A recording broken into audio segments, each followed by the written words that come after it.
Whereas, you know, the way it was, I was in limbo. You know, I was stuck in nowhere. Craig Rubenstein var 22 år, da han fløj helikopter i Golfkrigen. Et halvt år efter han var kommet tilbage til USA, blev han syg. Han fik muskelkramper, hårtab, træthed, ledsmerter og hovedpine. Han fik flyforbud i månedsvis. Like, I did 2 more weeks at Walter Reed. In that time, they really put me through the ringer, doing every test. I mean, they took bone marrow, everything. It wasn't fun, and it was all for nothing. They didn't find anything. And the whole time I was telling them about Dr. Hyman, and they're just blowing him off. Well, he couldn't possibly have figured this out if, you know, us geniuses here at Walter Reed couldn't figure it out. Mange af de syge har ikke råd til behandling. Craig Rubensteins forældre tog et lån i deres hus for at skaffe pengene. I fly the H-64 Apache attack helicopter. It's the most advanced attack helicopter in the world. It's a $14 million aircraft.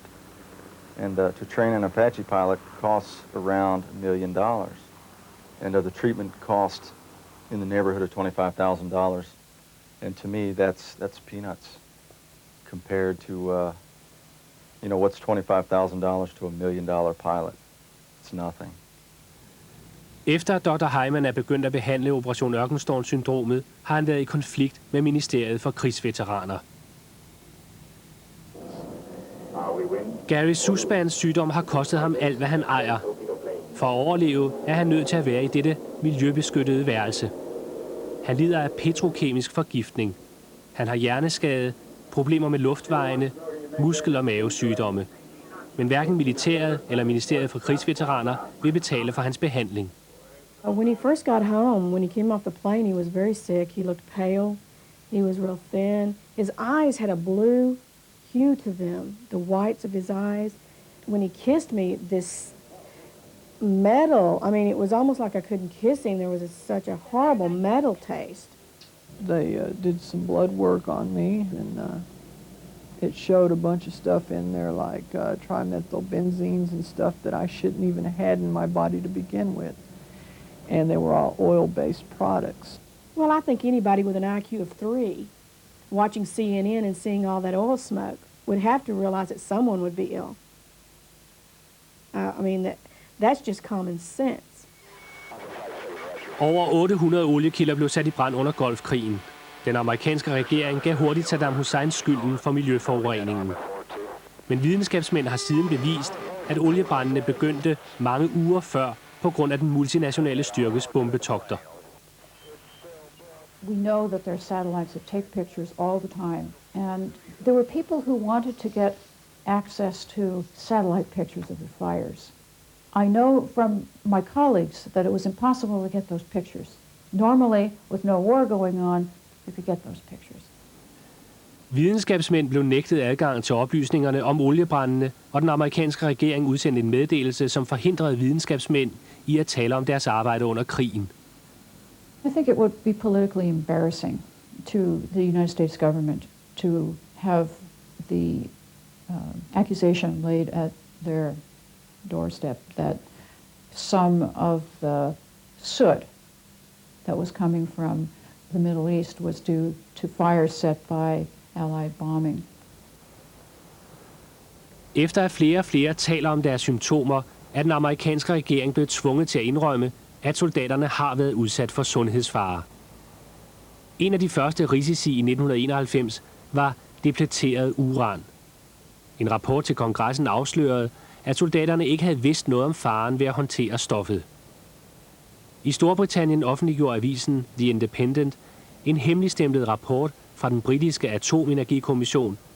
Den satte sundhedsfaren ved depleteret uran i fokus.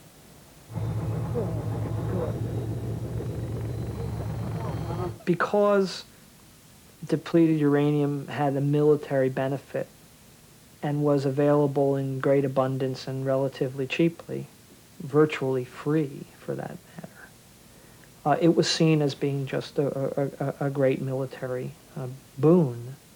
And in the course of that, the longer-term environmental and health effects were never really thought of. And so what we saw was the large-scale use of depleted uranium, some 300 tons by weight was expended, and that means 940,000 A-10 bullets and approximately 4,000 or so tank rounds were fired in the 43 days of the war. Had there not been instances of friendly fire, that is, where depleted uranium weapons penetrated U.S. vehicles, perhaps it would not have come to the fore at all. Udarmet uran er et restprodukt fra atomindustrien og har et meget lille indhold af radioaktivitet. Når en depleteret uranbombe eksploderer, afgiver den giftigt støv, der er skadeligt for lunger og nyrer, hvis man kommer til at indånde det. I was not informed of us using depleted uranium or the Allied forces, and I thought, well, we went through a heavy artillery area, and these armored tanks and that were blown up by our Allied forces, and we sat in that area for over an hour. Efter at have sprængt kampvogne i luften med uranbomber, gik mange soldater på jagt efter souvenirer og udsatte sig dermed for risiko ved at indånde støvet. Saw them for a distance, thought, well, looks an interesting one to go have a look. We'd go inside them, round them, just clamber in and see what we could find. Any Iraqi personal effects, whatever, and then back to base. Ian Dowden er en af de få britiske soldater, der vil tale om sin sygdom. Han har mange symptomer på Operation Ørkenstorm-syndromet. I've lost weight, which is about 1.5 stone since then. I'm fatigued all the time. I just don't want to do anything. My memory on the short-term basis just goes, and it was known months ago that this depleting uranium could cause effects, yet we'd had no warnings. And now I just want to know that I'm going to be okay. Selvom sagen har fået mediernes bevågenhed i Storbritannien, er Forsvarsministeriet ikke overbevist om, at der er et problem.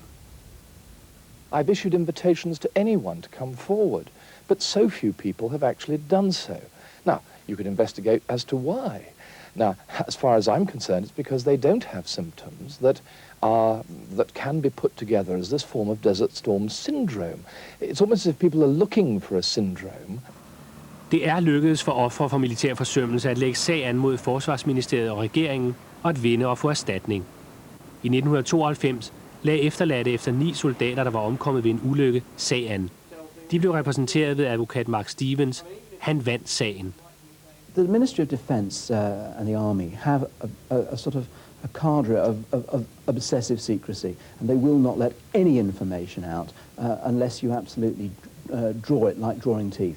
And that's really the only way one can liken dealing with the Ministry of Defence. They're insensitive, and they just don't want to know. In Britain and the United States, there's supposed to be democracies. That's the theory.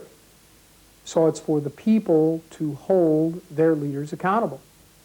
And if the people are not prepared to hold their leaders accountable, then it raises the question to what extent Britain and America are not really democracies, but are plutocracies run by corporate elites who decided to go off and steal 50% of the world's oil supply and use their own lower middle classes comprising the armed forces basically as a mercenary class and knowingly exposing them to grave harm and damage. I spent 24 years in the military, and basically I felt it was my obligation to go, that I owed the people here something back, and upon my return and needing our government's help, I feel like I've been totally abandoned, that we don't need you any longer, and you're on your own. Der har været flere forklaringer på, at Irak ikke brugte kemiske våben under Golfkrigen. En af dem var, at de irakiske soldater ikke kunne beskytte sig selv. En anden var, at de kemiske komponenter var spredt på flere forskellige fabrikker og ikke nåede at blive samlet, inden krigen startede. Udsyn er slut. På gensyn.